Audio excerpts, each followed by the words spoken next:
কিছু ছেলে দেখেছি তারা জান দিয়ে দেয়, ওই প্রেম টেম করে এই কারণে জান দিয়ে দেয়, গলায় দড়ি দিচ্ছে, তারপর বিষ খেয়ে নিচ্ছে। কেন না ওদের গার্জেনটা বিয়ে দেবে না বলেছে তাই। আরে গার্জেন বিয়ে দেবে না তাতে করে দুঃখ করে তুমি জান দিলে, মানে পৃথিবীতে কদিন হয়তো তুমি একটু কষ্ট পাবে, এটা সঠিক, তুমি জীবন দিয়ে দিলে, কিন্তু জীবনটা তো কার? জীবন কার? জীবন তো আল্লাহর, তোমার তো না। তুমি দিলে কার জন্যে? দেওয়ার কথা ছিল তো আল্লাহর জন্যে। তুমি দিলে সখিনার জন্যে, তুমি দিলে পিঙ্কির জন্যে, তুমি দিলে কি গো সুমাইয়া, রুবাইয়া, আমিনার জন্যে। তুমি কার জন্যে জীবনটা দিলে? কার জন্য দিয়েছো তুমি জীবন? দেওয়াটা দরকার ছিল আল্লাহর জন্য। এজন্যে কেউ যদি আত্মহত্যা করে, আত্মহত্যা করা কি মহাপাপ না? আত্মহত্যা করা মহাপাপ। যারা আত্মহত্যা করে তারা কিন্তু জাহান্নামে চলে যাবে, আল্লাহ তাদেরকে আর কখনো ক্ষমা করবে না। আল্লাহ বলবেন তোমাকে কে বলেছে জান দিতে জোর করে? তুমি কেন জীবন দিয়ে দিলে জোর জবরদস্তি করে? তোমার তো আমি আল্লাহ পাক আদেশ করিনি, আমি আল্লাহ তোমাকে বলেছি আমার জন্যে জান দাও, আমার জন্যে তুমি বেঁচে থাকো। পিঙ্কির জন্যে জীবন দিলে, এবার পিঙ্কি আর তুমি যাও যাও জাহান্নামের আগুনে একসাথে জড়ো হয়ে জ্বলো। এরকম আছে না? না সব এরকম মেয়েদের জন্য, বাচ্চা মেয়ে ছেলেদের জন্য জীবন দেয়, প্রচুর আছে। ভালোবাসা করুন, মোহাব্বত করুন এক আল্লাহর সঙ্গে। আম্মা জান রাবেয়া মসরির মতো, আম্মা জানের মতো ভালোবাসা তৈরি করুন আল্লাহর সাথে। আল্লাহর সঙ্গে মোহাব্বত সম্পর্ক করুন। আল্লাহ নবীর স্ত্রী আম্মা জান খাদিজার মতো মা হয়ে যান। আল্লাহর সঙ্গে সম্পর্ক গড়ুন, নবীর সাথে সম্পর্ক গড়ুন, হাবিবের সঙ্গে মোহাব্বত গড়ুন। আম্মা জান খাদিজাতুল কুবরা রাদিয়াল্লাহু তাআলা আনহা নবী পাক 2 দিন 4 দিন ছাড়া ছাড়া কয়েকদিন পর পর আম্মা জান খাদিজার ঘরে এসে বলতেন, খাদিজা কিছু খাবার বেশি করে দাও, আমি গুহার ভিতরে চলে যাব, সেখানে গিয়ে আল্লাহ পাকের ইবাদত আমি করব। মায়েরা কথাটা শুনে রাখবেন খেয়াল করে। আম্মা জান খাদিজাতুল কুবরা রাদিয়াল্লাহু তাআলা আনহা 1 তারিখে অনেকটা দিন হয়ে গেল, আল্লাহর হাবিব আর আসেন না, খাবার নিতে আসেন না। নবী পাকের জন্যে আম্মা জান খাদিজাতুল কুবরা রাদিয়াল্লাহু তাআলা আনহা খাবার নিয়ে যাওয়ার জন্য তিনি প্রস্তুতি গ্রহণ করলেন। খাবার নিয়ে কোথায় উঠবেন? পাহাড়ের উপরে রাসূলের দরবারে নিয়ে যাবেন। আল্লাহর হাবিব যেখানে ইবাদত করেন সেইখানে যেতে অনেক কষ্ট, পাহাড়ের উপরে ওঠা অনেক কষ্ট। আম্মা জান বৃদ্ধা হয়ে গিয়েছে, উঠতে পারেন না। খাবারগুলো পিঠে বেঁধে নিয়েছেন, পিঠেতে বেঁধে নিয়েছেন। আস্তে আস্তে হামাগুড়ি দিয়ে 2 পা 4 পা করে আগাবার চেষ্টা করেন। একটু করে আগান, আবার স্লিপ করে নেমে চলে আসেন। আম্মা জান আবার 2 পা করে এগিয়ে যান, আবার স্লিপ খেয়ে চলে আসেন। আম্মা জান হযরত খাদিজাতুল কুবরা রাদিয়াল্লাহু তাআলা আনহা আল্লাহর হাবিবের দরবারে যাওয়ার জন্য বহুক্ষণ ধরে চেষ্টা করে। আল্লাহর হাবিবের কাছে যাওয়ার জন্য অনেকটা সময় ধরে চেষ্টা করেন। বারবার চেষ্টা করতে করতে করতে করতে একটা সময় নিকটে পৌঁছে গেছেন। আল্লাহ পাক রব্বুল আলামিন জিবরাইল আমিনকে ডাকলেন, জিবরাইল, ও জিবরাইল, যাও যাও, দেরি করো না, দেরি করো না, আমার হাবিবের দরবারে চলে যাও, আমার হাবিবের কাছে চলে যাও। খাদিজা আমার হাবিবের কাছে পৌঁছানোর আগে তুমি হাবিবের দরবারে গিয়ে একটু খবর দিয়ে দাও। আল্লাহর ফেরেশতা জিবরিল আমিন আসলেন, ইয়া রাসূলুল্লাহ ইয়া হাবিবাল্লাহ, আপনার খাদিজার জন্য আল্লাহ পাক একটি সুসংবাদ দিয়ে দিয়েছেন, আপনার খাদিজা এখনই এসে আপনার কাছে পৌঁছে যাবে। আসার সঙ্গে সঙ্গে আল্লাহ পাকের হাবিব আপনি আপনার স্ত্রী খাদিজাতুল কুবরাকে আপনি এই সুসংবাদটা আল্লাহর পক্ষ থেকে শুনিয়ে দেবেন। একবার জোরে বলা যেল না? এমন একটা মুহূর্তে জিবরাইল আমিন খবর দিয়ে চলে গেলেন বিশ্বনবীর দরবারে, হাবিবুল্লাহ দরবারে। আম্মাজান খাদিজাতুল কুবরা রাদিয়াল্লাহু তাআলা আনহা খাবার নিয়ে উপস্থিত হয়ে গেলেন। ইয়া রাসূলুল্লাহ ইয়া হাবিবাল্লাহ, ইয়া রাসূলুল্লাহ ইয়া হাবিবাল্লাহ, হুজুর এই আপনার কাছে খাবার এনেছি হুজুর, আপনি তো কয়েকদিন যাবত যেতে চাননি।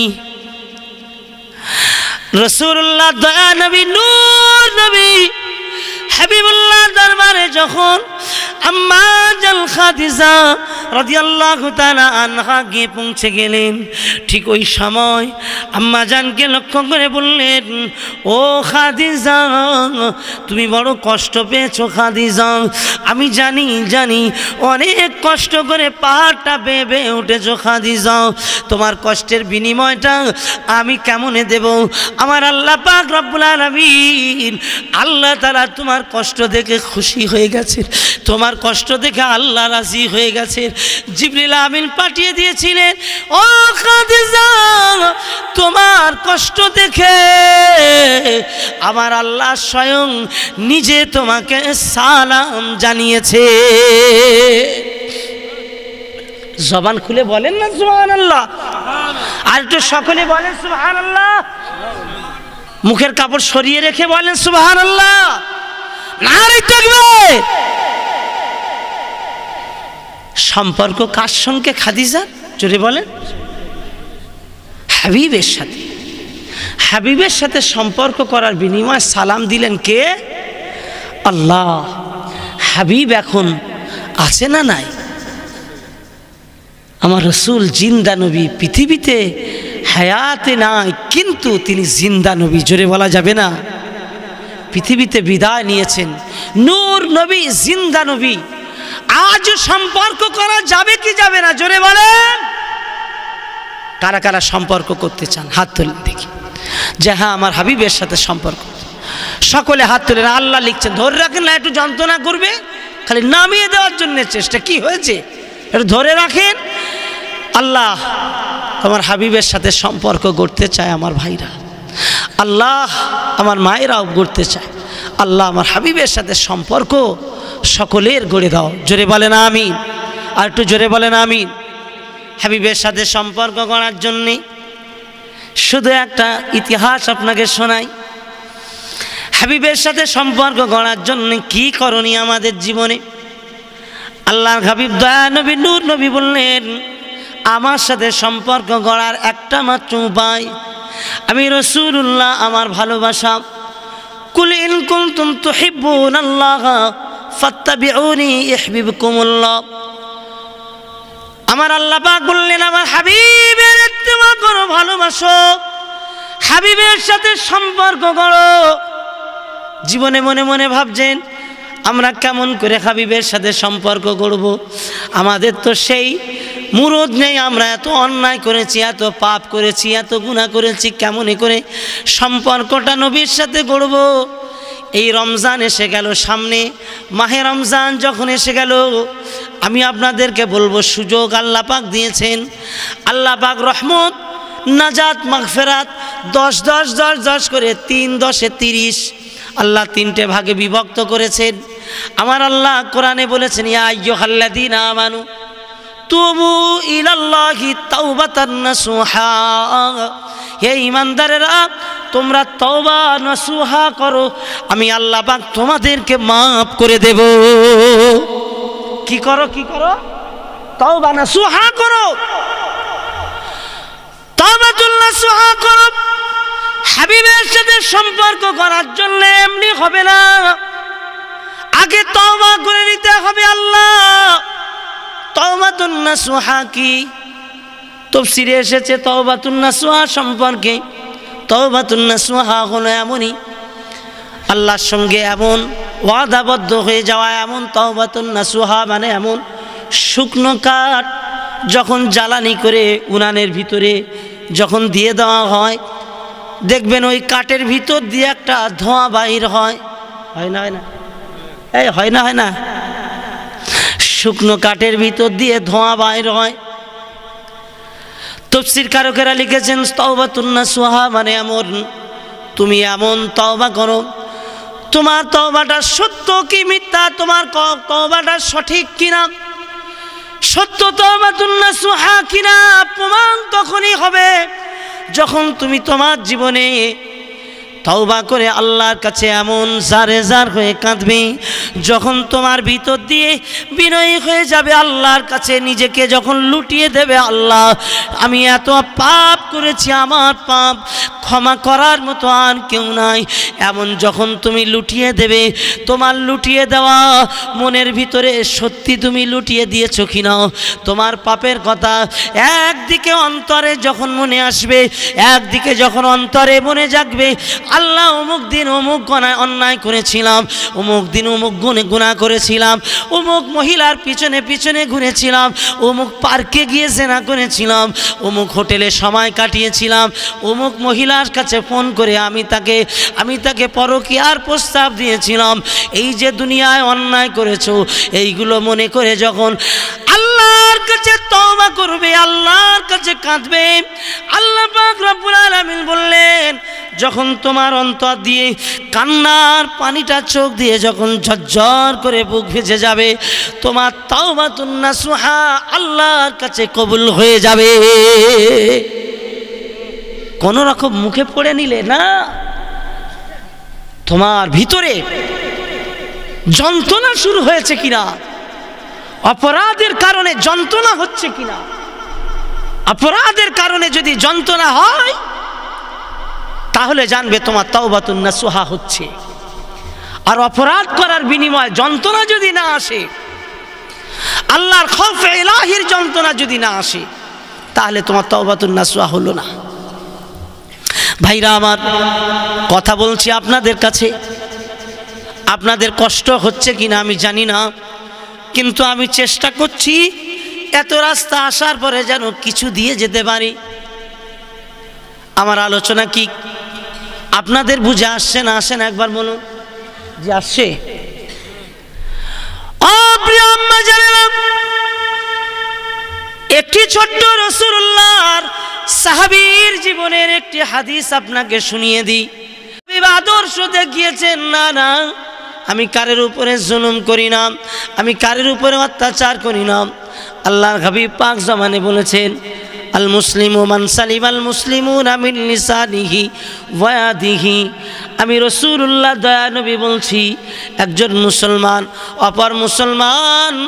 অপর মুসলমান সে যেন তার হাত এবং জবান থেকে নিরাপত্তা পেয়ে যায়। আজকে মুর্শিদাবাদের জমিনে বলুন, মুসলমানকে কত মেরেছে তার কোনো হিসাব আছে? মেরেছে না মারিনি? মেরেছে না মারিনি হুজুর? হাবিব বললেন মুসলমানের পরিচয় হলো একজন মুসলমান আর একটা মুসলমানের কাছে নিরাপত্তা পেয়ে যাবে, হাত দিয়ে কষ্ট দেবে না, জবান দিয়ে কষ্ট দেবে না, কারোর উপরে আক্রমণ করবে না, জুলুম করবে না, অত্যাচার করবে না। হে মুসলমানরা, আজকের আপনি আদর্শ ভালো করুন। আমল তো আদর্শের একটি বিষয়, আদর্শটা আমলের একটি বড় বিষয়। আপনার যদি আদর্শ না ভালো হয়, আপনার যদি চরিত্র আখলাক যদি ভালো না হয়, তাহলে পৃথিবীতে হাজারো বার আপনি হজ করার পরেও আপনার চরিত্র খারাপ হওয়ার কারণে আপনি জাহান্নামী হয়ে যাবেন। ঠিক কিনা? জোরে বলেন, কথা আওয়াজ দেন, ঠিক কিনা?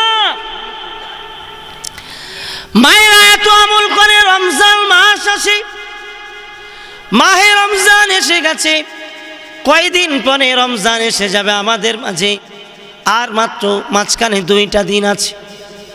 আল্লাহ পাক কোরআন শরীফে বললেন কুতিবা আলাইকুমুস সিয়াম কামা কুতিবা আলাল্লাযীনা মিন ক্বাবলিকুম লাআল্লাকুম তাত্তাকুন। আমি তোমাদের জন্য রোজা দান করেছি ইতিপূর্বেও পূর্ববর্তীদের উপরে আমি আল্লাহ অন্যান্য নবীদের জামানায় তাদের জামানায় আমি আল্লাহ রোজা দিয়েছিলাম। এই রোজা কেন দিলাম? লাআল্লাকুম তাত্তাকুন, যাতে করে তোমরা মুত্তাকি হয়ে যেতে পারো। আমি আল্লাহ আমার ভয়ের মানুষ হয়ে তোমাদের অন্তরটা পরিষ্কার করে নিতে পারো। একবার জোরে বলা যাবে না? অন্তর পরিষ্কার বলতে কি? মুত্তাকি বলতে কি? ও মায়েরা, রোজা রাখার নাম কি? কেন রোজা রাখবেন? আল্লাহ পাক বললেন মুত্তাকি হয়ে যাবে, পরহেজগার হয়ে যাবে। আমি আল্লাহ আত্তাকওয়া হাহুনা, আমার ভয় তোমার অন্তরে ভরপুর হয়ে যাবে এই রোজার মাধ্যমে। যদি অন্তরে আল্লাহর ভয় থাকে, মুত্তাকি হয়ে যায়, ওই মহিলা কোনোদিন জবান থেকে গালি দিতে পারবে কারোর মনে হয়? ওই মহিলার অন্তরে, কোন পৃথিবীর ভাইয়ের অন্তরে যদি হিংসা থাকে, হে যুবক বলেন মুত্তাকির পরিচয় কি? আল্লাহ পাক বললেন, আল্লাহর হাবিব বললেন, হিংসা মুক্ত জীবন তুমি তৈরি করো। তোমার হিংসা মুক্ত জীবন যদি না হয় তাহলে তোমার জীবনের কোনো মূল্য নাই। আজকের শাশুড়ি বৌমায় হিংসা আছে, আছে না নাই বলেন? আজকের মায় বেটিতে হিংসা, যায় যায় হিংসা। রোজা রেখেছে, ভালো খাওয়া দাওয়া, খুব সুন্দর ইফতারির ব্যবস্থা, কিন্তু যায় যায় হিংসা আছে, আছে না নাই বাবা? হ্যাঁ ভাইজান, যায় যায় হিংসা আছে আপনাদের গ্রামে? যায় যায় হিংসা আছে। আল্লাহ রসুল বললেন লা হাসাদা ইল্লা ইসনাইন, হিংসা দুটো বিষয় করা যেতে পারে। এক হলো তুমি হিংসা করতে পারো এলেম অর্জন করার জন্যে, জ্ঞান শিক্ষা করার জন্য, আর দান করা, প্রতিযোগিতা করতে পারো, ঈর্ষা করতে পারো। এই দুটো বিষয় পৃথিবীর মাটিতে যদি আপনারা গণনা করেন, যদি আপনাদেরকে যদি হিসাব করতে বলা হয়, আপনারা হিসাব করে দেখুন পুরুষের তুলনায় মহিলাদের ভিতরে হিংসার পরিমাণটা বেশি। বেশি না কম? মহিলাদের মধ্যে হিংসার পরিমাণটা বেশি। মায়েরা, ও সোনার মায়েরা আমার, শুনে রাখুন, আল্লাহ পাক রব্বুল আলামিন তাই বললেন হিংসা ছেড়ে দাও, ভ্রাতৃত্ব বন্ধনে আবদ্ধ হয়ে যাও। হে মুর্শিদাবাদের জলঙ্গির যুবকেরা, মায়েরা, যদি রাজত্ব নিতে চান, ক্ষমতা নিতে চান, দুটো জিনিস আল্লাহ কোরআনে বলেছেন। আল্লাহ পাক বললেন ঈমান আর আমল। এই ঈমান আর আমল, আমল তো তখনই থাকে, হিংসা যখন না থাকে তখন আমল থাকে। হিংসা যদি থাকে আপনার ভিতরে আমল থাকবে না। তাই আজকের আমলের জন্য আপনার জীবনে দুটো জিনিস আপনারা আজকের থেকে কাজ শুরু করে দিন। প্রথম নাম্বারে, আপনি কোন মুসলমানের প্রতি হিংসা বাদ দিয়ে দিন। আল্লাহর হাবিব যদি এক বুড়িমার পুটলি নিয়ে মাথায় করে নিয়ে যদি চলে যেতে পারেন, কুফফারদের রাসূলুল্লাহ যদি বলতে পারেন তোমাদের জায়গা জমি দখল করতে আমি আসিনি, তোমরা আমার উপরে যদি অত্যাচার করো তাহলে আমি ছেড়ে দেব না, ইসলামের উপরে অত্যাচার করলে ছেড়ে দেব না। আজকে দুনিয়ার লোভে, টাকার লোভে, অর্থের লোভে রাজনীতিবিদরা শিক্ষা দিল লড়াই করো, দখল করো, বুথ দখল করো, জায়গা দখল করো, জলঙ্গি এলাকা দখল করো। এই দখলের বিনিময় দখল করবেন বলে আপনারা লড়াই শুরু করে দিলেন। মুসলমান মুসলমানের প্রতি হিংসা শুরু করে দিয়েছেন। মুসলমান মুসলমানের সঙ্গে কথা বলে না, এমন আছে না নাই? জোরে বলেন, এমন আছে না নাই? ভাই ভাইয়ের সঙ্গে কথা বলে না। হে যুবক, কিভাবে তুমি ক্ষমতার শীর্ষে যাবে? আল্লাহর হাবিব বললেন কোরআন নাজিল হয়েছে, কোরআন আল্লাহ পাক নাজিল করেছেন। আমি আল্লাহ পাক রব্বুল আলামিন বলছি মুহাম্মাদুর রাসূলুল্লাহ ওয়াল্লাযীনা মাহু আশিদ্দাহু আলাল কুফফার। আজকে স্টেজে উঠে আমার আয়াতটা মনে উঠেছে, আমি বললাম আমার পরিবেশ দেখে আমার কথা বলতে ইচ্ছা হলো। বাবা, আমি আলাদা করে নিয়ত করে বক্তব্য শুরু করিনি আগে থেকে। আল্লাহ যেটা বলিয়ে নিচ্ছেন আপনাদের কাছে আমার বক্তব্য। আল্লাহ পাক বলছেন ও মায়েরা, মুহাম্মাদুর রাসূলুল্লাহ ওয়াল্লাযীনা মাহু আশিদ্দাহু আলাল কুফার রুহামাউ বাইনাহুম তারাহুম রুকআন সুজদাই ইয়াবতাগুনা ফাজলাম মিনাল্লাহি ওয়া রিদওয়ানা। মুহাম্মদ সাল্লাল্লাহু আলাইহি ওয়াসাল্লাম আমার রাসূল, আর মুহাম্মদ সাল্লাল্লাহু আলাইহি ওয়াসাল্লামের যারা সঙ্গী সাথী আছেন, সহচর যারা, সাহাবী যারা, আমি আল্লাহ পাক বলছি ওরা ইসলাম বিদ্বেষীদের উপরে কঠোর, কিন্তু আমি আল্লাহ পাক রব্বুল আলামিন জানিয়ে দিলাম নিজেদের ভিতরে তারা একে অপরের প্রতি অত্যন্ত দয়াশীল। একবার জোরে জোরে বলুন সুবহানাল্লাহ। কি গো, ভাই ভাইয়ের মতো রাসূলুল্লাহ সাহাবীরা ছিলেন, নিজেদের ভিতরে দয়া মায়া, নিজেদের ভিতরে ভ্রাতৃত্ব ছিল, কিন্তু ইসলাম বিদ্বেষীদের উপরে কঠোরতা অবলম্বন করেছিল।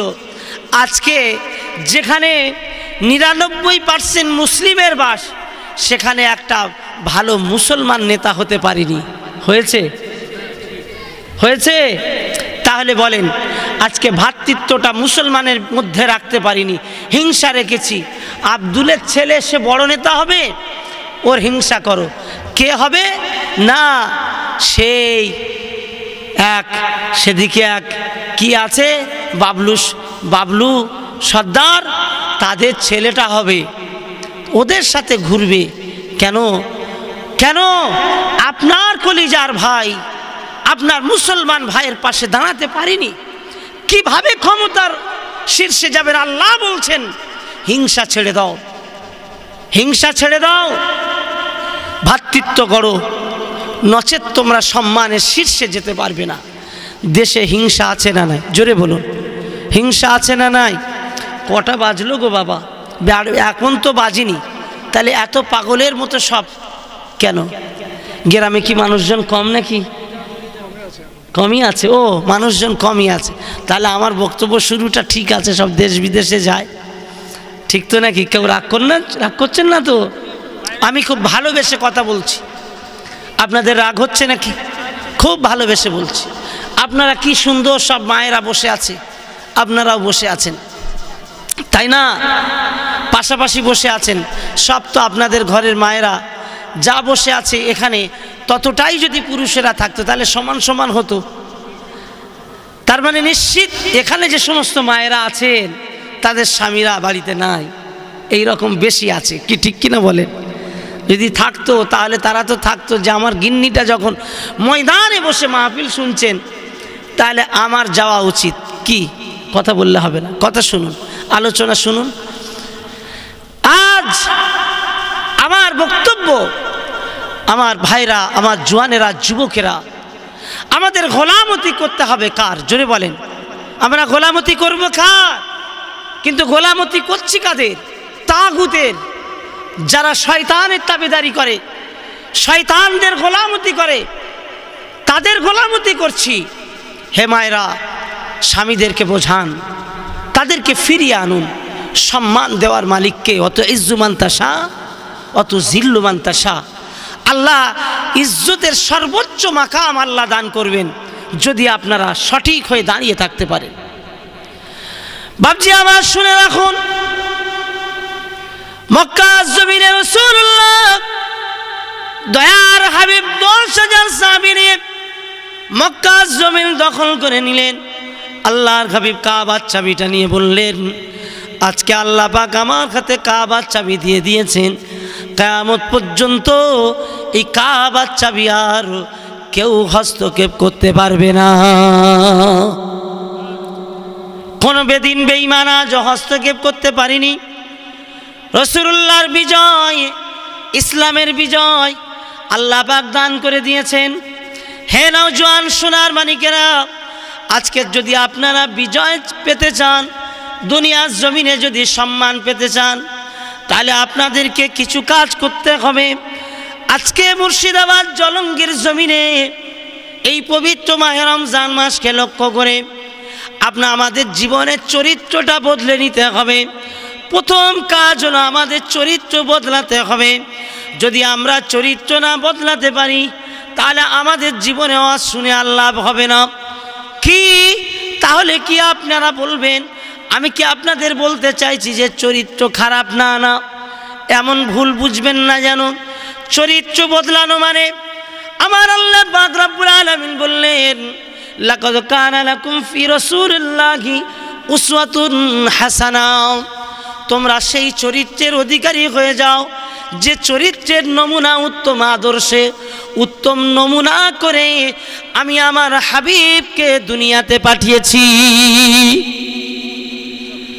রাসূলের আদর্শে আদর্শিত হও, নবীর মতো জীবন তৈরি করো, আল্লাহর হাবিবের আদর্শময় জীবন তোমরা বানিয়ে নাও।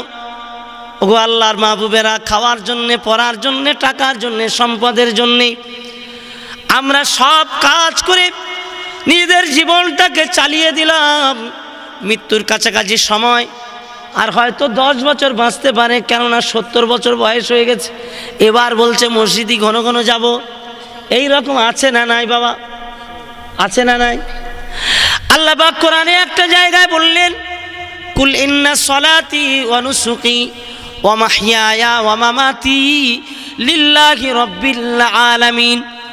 তোমাদের নামাজ, তোমাদের রোজা, তোমাদের কুল ইন্না সলাতি তোমার নামাজ, ওয়া নুসুকি তোমার কুরবানি, এবং ওয়া মাহইয়ায়া ওয়া মামাতি লিল্লাহি রাব্বিল আলামিন, তোমার জীবনে বেঁচে থাকা আল্লাহর জন্যে, তোমার মৃত্যুবরণ করাও আল্লাহর জন্যে হতে হবে।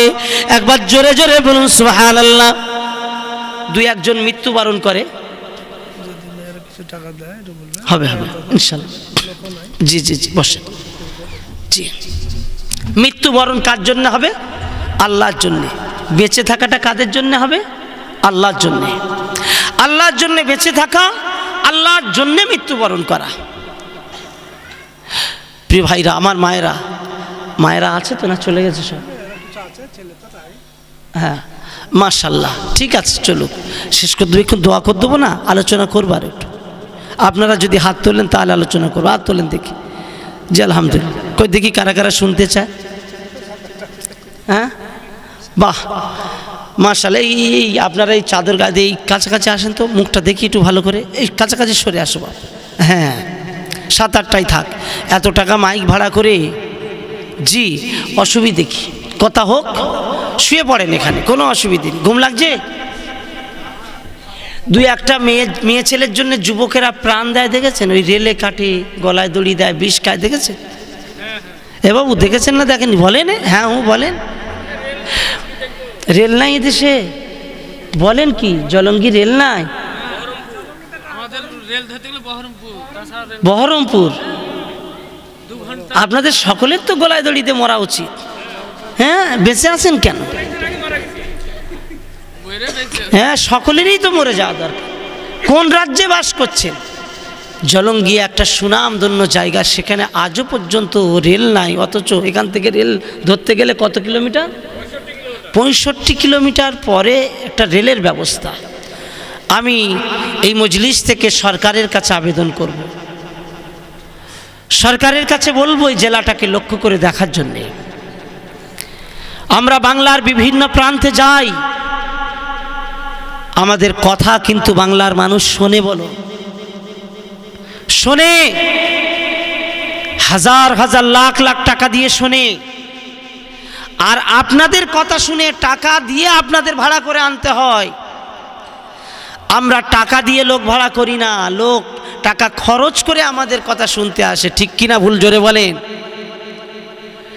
আপনাদের বিরানি দিয়ে লোক আনতে হয়, আমরা বিরানি দিয়ে আনি না। আল্লাহ শুকরিয়া, আমার আল্লাহর কোরআনের বাবার কাছে নবীর মোহাব্বতে লোক ছুটে আসে। জোরে বলা যাবে না? ঠিক কিনা ভুল বলেন? সুতরাং সরকারকে বলবো, এই জেলার যারা দায়িত্বে আছেন আপনারা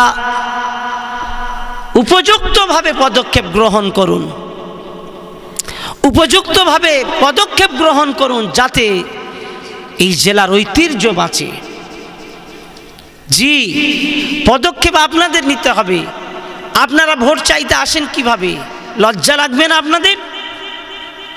এখনো কেন্দ্রীয় সরকারের একটা প্রজেক্ট ট্রেন, সেইটা এখন এসে পৌঁছালো না। তা আবার কবে কবরের উপর দিয়ে যাবে নাকি ট্রেন? কোথায় যাবে গো? হ্যাঁ, কবরের উপর দিয়ে যাবে? কি আল্লাহু আকবার, আল্লাহু আকবার। রাগ করেননি, আমি যেটা বলছি শুনুন আমার কথা। ফাও কথা বলছি না, এই জন্যই বলছি, যদি সম্মান পেতে চান পৃথিবীর কেউ সম্মান দেবে না, দেবে কে? আল্লাহ। জোরে বলুন আল্লাহ। মায়েরা মনে মনে আস্তে আস্তে বলুন, কে দেবে? আল্লাহ। এই ইয়াকিন বিশ্বাস রাখুন। কেন?